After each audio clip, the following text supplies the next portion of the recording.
Before we start, I would just like to say that some of our content may be triggering for some of our listeners and viewers. If you need help, please see your GP or check out our show notes for a list of support services. While advice is given during these podcasts, this is not intended as a substitute for professional medical advice. Neither the host nor the guests of this podcast may be held responsible for any action or claims in any way resulting from the information provided. Hello and welcome to the Tough Mothers podcast and Tough Mothers TV. Very exciting episode today. I have somebody here in my studio.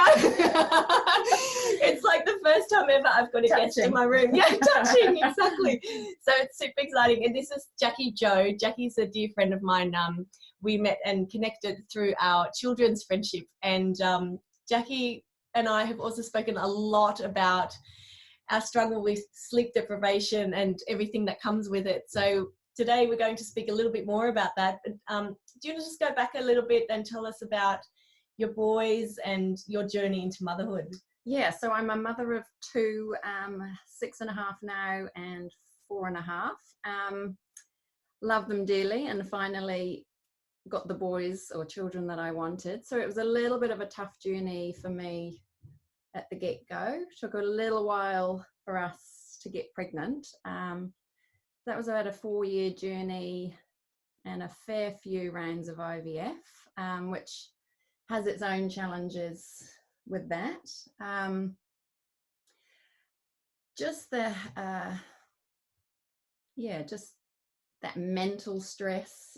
So I felt starting my journey a little bit on the back foot rather than that, romantic notion of let's get married, let's have a baby.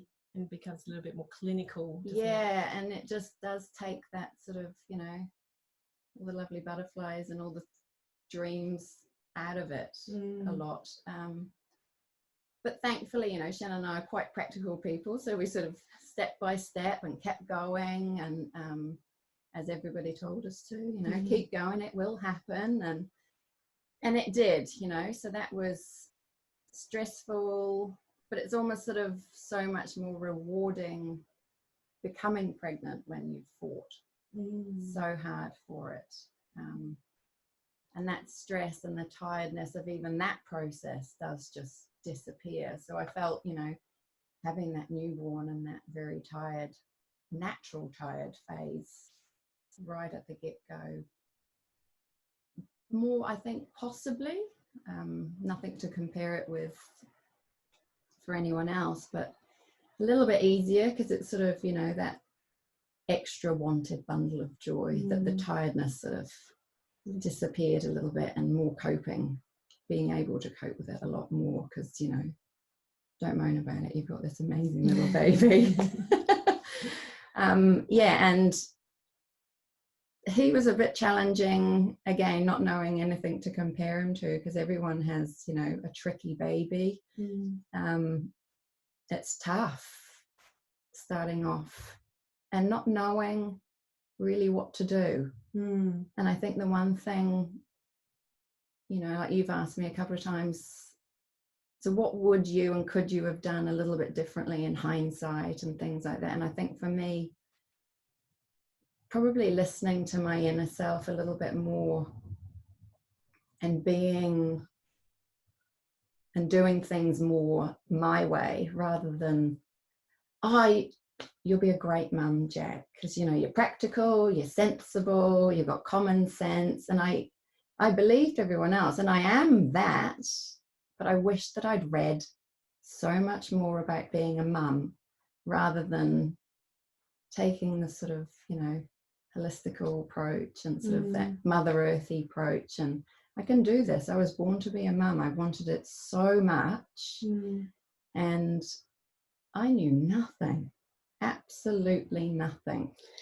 But the thing that also comes into it, I think that people forget about, is that when your baby is born, you're born as a mother. So you're transformed. So the person that you were before you went into this role as mother is really no more. And so while everyone's like, you're practical and you got this, and it's like, motherhood can just rock you to your core and you end up being a different person. And then you've got that in the back of your mind as well, going, everyone thinks I'm capable and I can do this, and I don't know what I'm doing. No one really knows what they're doing. No, that's right. And you do the voices in your head, what your heart's telling you, what your gut's telling you. There's just, I felt so much conflict. But I should be able to do this. And my child just didn't sleep. But they're meant to sleep when they're newborn. And everyone was telling me the newborn phase, they sleep so much. Not all of them. And I was waiting for this. And now looking back after baby number 2, my first child was normal, if there is such a word. He was a little bit rocky, had a little bit of reflux or spilly or what, But we got through it, and, I've got a great supportive partner, and just knew that he needed to leave me almost to do it my way, because that's the only way I could get through it. And then when Anderson was not even 2, we had Grayson again with IVF. And that journey, even the IVF around with having a baby and then still doing the IVF, that's a whole nother world of tiredness and stress.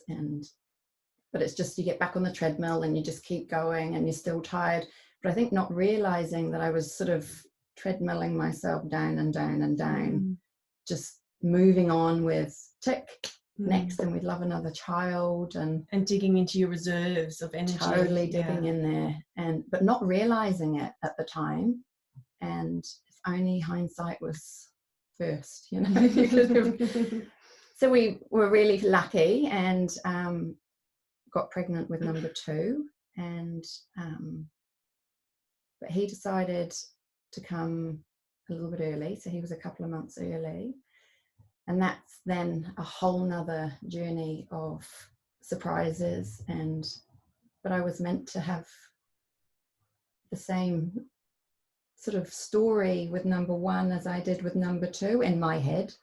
And another little detour and roller coaster, which now is motherhood. It's always sort of fork roading, and you just, which way am I going to go? And so we had, NICU, and fortunately there was nothing wrong with him. He just was a little eager, and so he just needed a little bit more time. But, just, again, just those voices in your head, and just that underlying, I'm not sure, sort of society's voice saying, you know how to do this should be fine, and coping, you should cope with this. And that keeping up with appearances, which is a little bit my personality of, I'm fine, I can tough this out. And I think you become more that when you are a mum. You do get tougher because you have to, just those daily, or 3-4 times a day going up to the hospital. And you had another baby, a 2-year-old. And not even 2 at the time. And it just, you just keep going, and I was still digging into that reserve, so much so that I ended up back in hospital with pneumonia, just from sheer exhaustion and not being medical. I don't even know what would have happened to my body, but it was just done.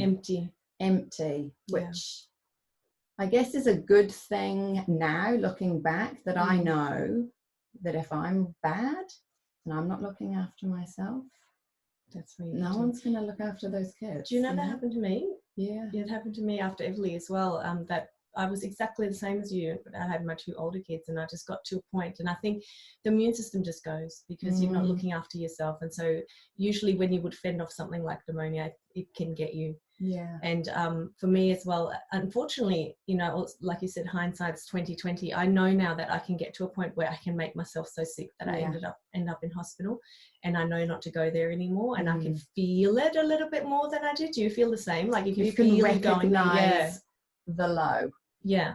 Knowing that you shouldn't go any lower. That's right. I'm heading there, and and that was pretty scary for me, but more so I think, for my family around me. And, you know, I'm really lucky. I've got a really supportive family that just in when I call, which is great. But it's still, you know, going back to sort of my inner voice and stuff, it still doesn't change having a supportive family around the conversations that I have with myself. I'm still,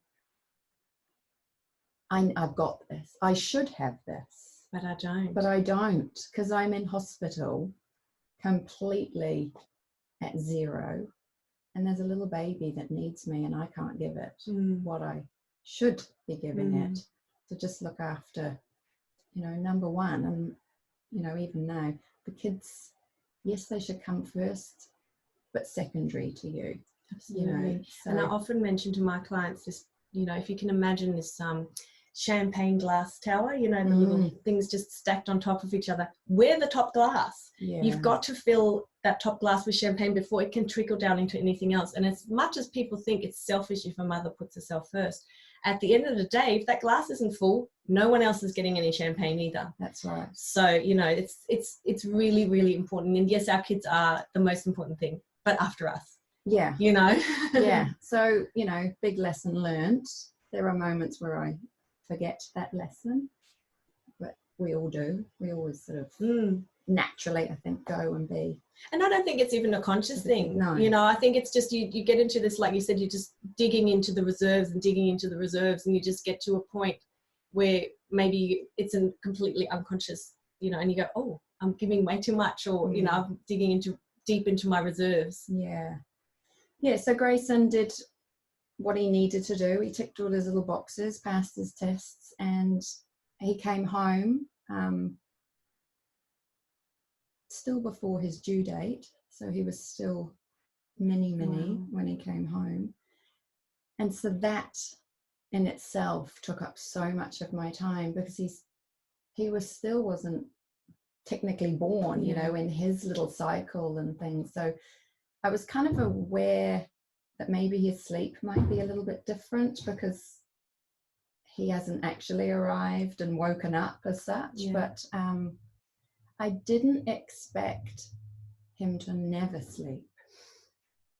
You know, I hadn't planned for that. That wasn't in my plan. And I was so excited about it being a bit rocky with number one, and with all that information that I had, that you gathered. That number two, I was going to nail it.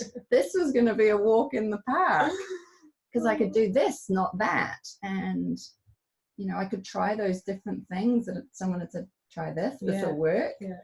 No, it just, and as it turned out, you know, through the hardest thing, that whole diagnostic side of what is wrong with my baby, it won't sleep.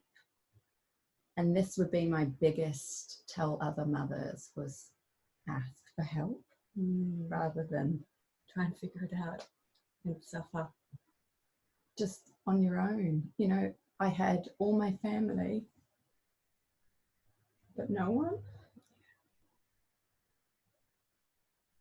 because you're just up here. And every mum, I'm sure, is the same, just those battles. But, you know, I mean, Grayson's now 4.5, and I think we've had maybe a year of average sleeping. And as it transpired that, you know, it was very bad reflux, acid reflux, you know, so he was put on Losec, and that's just the biggest battle as well. You know, you don't want to medicate your kids if you don't have to, or I didn't, but it needed to be done. You know, we were, okay, let's sort this out. I can't cope anymore. And probably it would have been quite painful for him as well. Oh, for sure. But you just never quite know, is it reflux? Is he a spilly baby? Is he this? And because we'd had Anderson before with a little bit similar symptoms, we could somewhat recognize it, but to what extent, you know, and then you become Google doctor yourself, and who do you go to? Who do you ask for help? Those sorts of things. And everybody, you know, you just, as much as you don't want to take every piece of advice, because it's not always good, and it's not always good for your own mental health to sort of hear all that. Oh, well, you should try this and you should try that, because everyone's got their opinion. So you just got to go your own path, I think. And do you think your own path, though, also was what kind of messed you up with the thinking, because then you were in your head? Because it was for me, that's what I felt. It was like, not that I didn't want to take advice from people, but I just felt like, for my thought, which is so ridiculous now that I look back at it, I wanted 3 children. I'm just going to make this work. I've got to figure this out, you know. And the fact that I couldn't meant that I was a bad mother or a bad person, or all this terrible thinking. And so I think it's that's what kind of did it for me. It's just that fear of failure, of being a bad mum, or the mum that you thought you were going to be pre-motherhood. You know, for me it was meet the man, have a baby. And I'd always wanted to be a mother, and I always thought that that was my given path. And then when it was sort of trickier than I thought it should be, and I think as an older mum too, it's like, well, I should have this sorted. Yeah, because I've got my life sorted before babies. I've managed some big things in my life. This should be a lot easier than it really is. And I think saying that out loud, and to fellow mums in coffee groups and things like this, as in, I don't have this, I'm not doing so good, is a really hard thing to say, because you hear it yourself, and then it sort of almost confirms that you're failing, you're not a good mum, you know. And everyone else is doing it better. Yeah, it's like, how are you dressed with makeup on? Like, you know, and those sorts of things. But other people are looking at you like that, and this whole society of, you've got to have your Instagram life. I didn't realise it at the time, but it was coming into my life of and just stopping me from, I guess, being authentic with the people around me, saying, I don't have this. I'm literally dying in here doing this baby thing that doesn't sleep. And, you know, we did get a Karatani nurse in, which felt like last resort. I have to hand my mothering over to somebody else just so I could get some sleep. And it was a fix for that period of time, for the age that Grayson was. I think he was 6 months when we got, which 6 months of no sleep's a long time. It's a very long time. And then you get someone in, and she was amazing, but not really giving any tools for future. So when that little phase of his sleeping, swaddling, rolling, you know, that sort of thing, then it changes all again. And yeah, he did have reflux for quite a long time. I can't even remember now how long. It's almost sort of trauma disappear. Yeah, but he slowly came out, and being a personality where he's quite forceful and quite strong-minded, and obviously from day one he was that little person and just resilient. He just goes the hard way every single time. But now I know that we're gonna turn left every time down the hard road with him. Do you feel that you've become more relaxed in your approach to parenting since you tried to control the sleep situation, or you thought you could control the sleep situation, and now that he's such a defiant little boy, you just sort of a little bit more like, all right, yep, we'll just Pivot is the word of the year. Pivot. Pick those battles. And I think looking back, you know, I am probably a controlling personality, and it needs to work for how I think it should. So it would have been, I think, helpful for my mental state if I'd been a little bit more flexy, or as people used to say, which still makes my skin crawl, go with the flow. I'm like, the flow's not working for me. So, but that's the flow. I just the whole thing, and I think, and doing it all and trying to do it right, but tired. But when you're so tired, you can't think. No. So the thinking is not normal thinking, and the tiredness exacerbates the thinking, and then the thinking exacerbates the tiredness. It's just a vicious cycle. It is, and it's sort of constantly waking. And I say tired, I mean, lots of mums out there be thinking, yeah, but everyone's tired when you have a baby. But he was waking every 45 minutes all night. That was Emily too. All night and all day. He wouldn't really do any sleeping if he was upright. So he was front pack day, and he was on my chest in a chair all night. Or his dad would take him in the front pack so I could at least get a full hour's sleep, and he'd just pace around the house through the night. But as a mum, you don't sleep because someone else is going through what is suffering, so you then worry for them, worry for the child, and so you kind of like, just give it to me, I can do this, and you take it all on. And again, you just need to ask for help and take the help. I wonder what it is though, like that, we know that now in hindsight, and if we had a baby with a clearer head and more sleep, would we have asked for help? Is it something that sits in the sleep deprivation and in the scattered thinking that makes us not be able to put our hand up? I don't know. I mean, I think it's, even if you're not a mum and just normal day to day, it's hard to ask for help. Yeah, you're right. Yeah.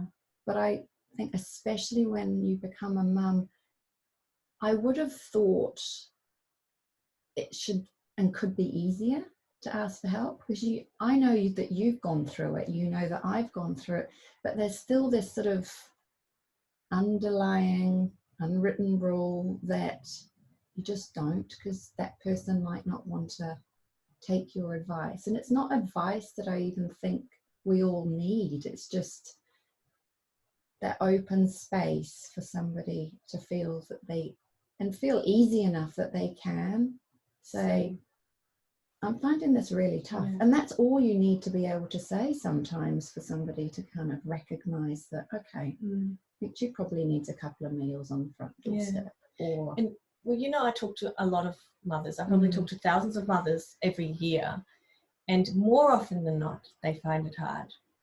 So if we just created an environment for new mothers where they can, like, where it's abnormal to say I'm okay, rather than saying I'm not okay or asking for help, wouldn't that be wonderful? That people actually went up to mothers and said, how are you really? Because when I was, my baby was little, XYZ happened to me, or this is Jackie and her baby didn't sleep, and this is such and such. For the mother to go, oh okay, it's okay for me to just let it out. I'm not okay either, but I don't know what to do, because we don't know what to do. So sometimes I guess maybe asking for help is like, but what am I asking for? And I think as a mum, you don't know what you're asking for a lot of the time. You want sleep. I need something. It might even be just a conversation to just square away those voices in your head as being normal. Or just allowing somebody to say, are you okay, without it feeling like a judgment or what does it look like I'm failing, or that sort of thing, which is, I guess, our own development in changing the voices in our head. So I get it's a bit chicken or the egg, it's sort of, you change and then the world of motherhood will change with it. And then that's my approach. Thank you. That's what I'm trying to do. But I think, also in cultures like Australia, New Zealand, in the UK as well, how are ya is like, it's almost like saying hello. And we need to ask women, how are you? How are you? Like, I'm good. No, like, how are you really? How is things? Is there anything I can do? And if you don't know what it is, tell me what the problem is, and maybe I can figure out what it, Yeah. I think we need to support mothers more. We do, and it does take a village to raise a baby, but I think it takes a village to help a mum more than raise a baby. Absolutely. You can raise a baby if you're good. I mean, there are going to be ups and downs, and they're not going to sleep, but if you are okay in yourself, life is so much better. That kid doesn't sleep, but it's not going to break the child, and I was a little bit focused on sleep because that wasn't the thing that worked for baby number 1, and then it didn't work for baby number 2. So sleep was my thing. And I think too, like a generational gap in advice is helpful, can be helpful, but also it can be detrimental. Like a lot of people of like our parents' age with, well, when we were mothers and in our day, for me, I didn't find that helpful because it was my very world's different. so different to how it was when I was a baby. Our next door neighbors were in the same boat generally. You know, kids were growing up around us, whereas here and in society now, it's all different. And your mum's work. Exactly. My mum didn't work and expected, and there's so much expectation around that you build yourself up before you're a mum to how you think and want and it should be.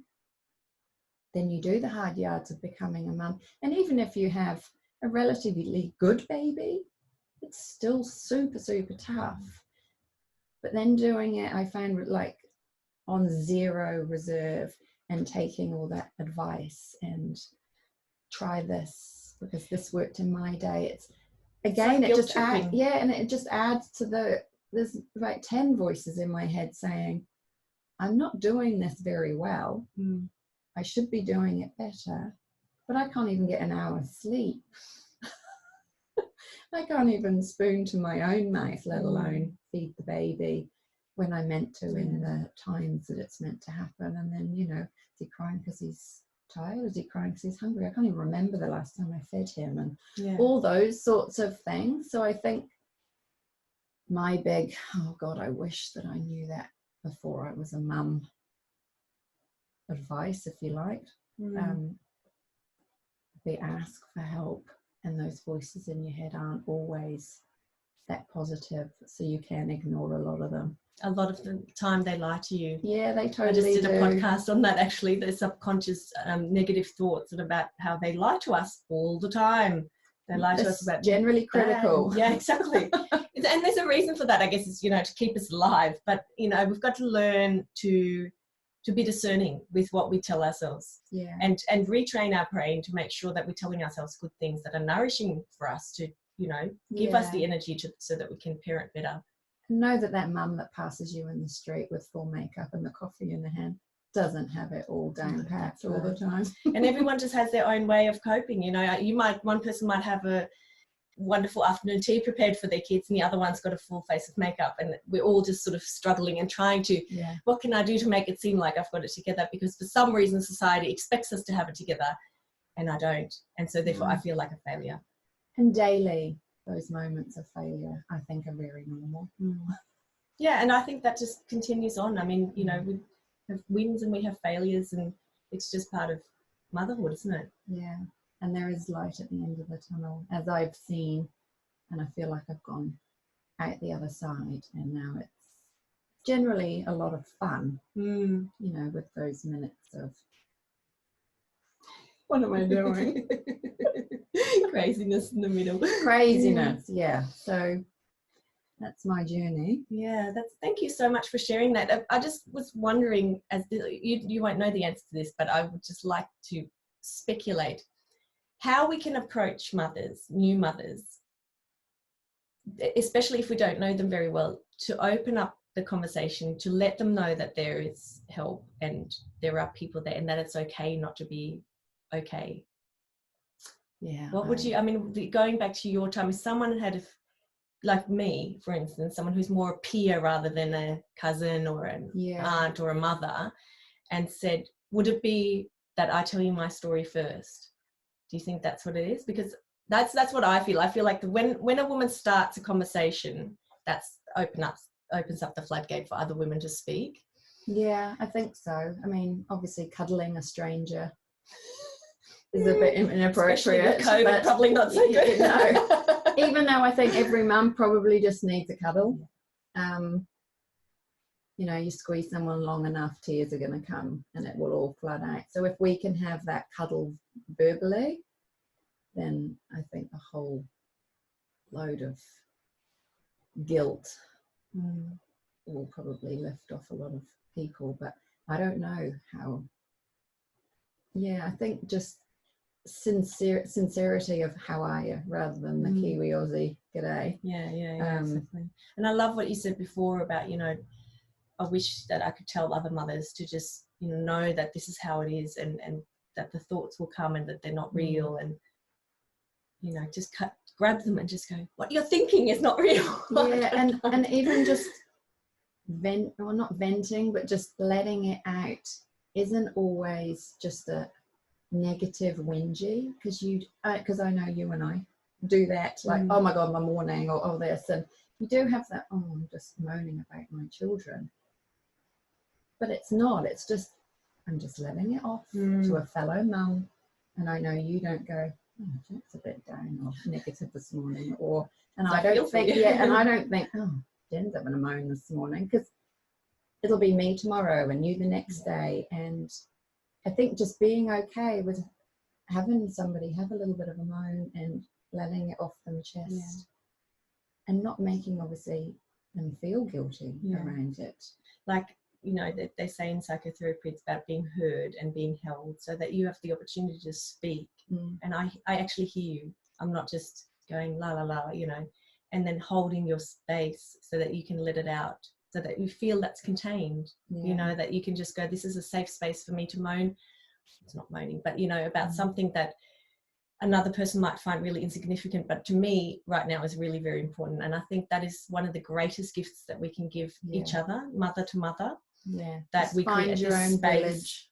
that we create this space where you know that you're safe, that you can be heard, and you can let it all out, and that the person just lets you say it. Yeah. If everyone just picks one person, could be a different place. Because I know, you know, lots of my fellow mums and friends feel similar. You know, everyone's had their own little journey, tough or not. Yeah. But yeah, everyone needs that little release, safe release. Yeah. Oh, well, I'm so glad I've got you to have my safe release.